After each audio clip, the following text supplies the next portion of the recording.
So this is everything I use for my moisture routine. I have distilled water.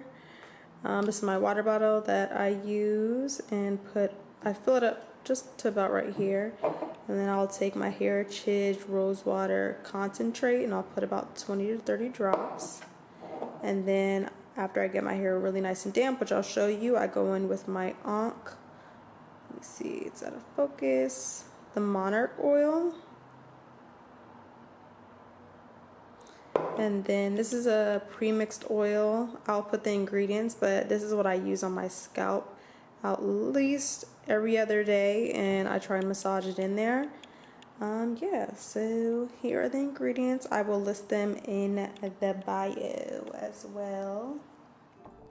So I start off my moisture routine with squirting a generous amount of rose water all over the length of my locks. I also squirt my scalp as well.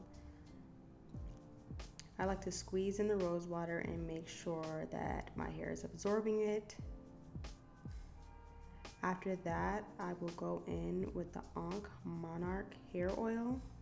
And when I use that, I make sure to squirt a few pumps on my hand very generously, and I'll rub it in and make sure my entire hand is covered so that every part of the lock I'm touching is benefiting from this oil, and it's not just one area of my hair.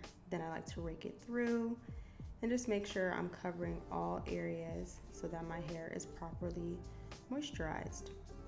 Then I go in with my homemade oil, which I will leave in the caption, the ingredient, but I massage this in my scalp. I really like to try and do this every other day. Sometimes I do forget, but the goal is every other day. And I don't just go in with this on dry hair. Like I said, I squirt my roots with a little bit of rose water, and then I'll seal in that moisture with my homemade oil. So after I've massaged my oil in my scalp and moisturized it, I like to go in and separate my locks because my hair gets pretty tangled. So what I'm doing right here is, I'll like kind of wiggle my fingers through my scalp and hair to figure out which direction the hair actually goes in so that I'm not just like snatching or breaking any hair. You can really like feel when you're like wiggling up in there if you should go to the right or left, just based off applying a little bit of pressure at the root.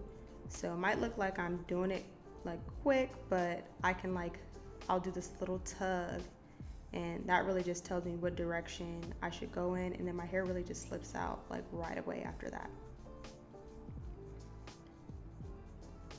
So that is all. We have a link check right here. Thank you all for watching.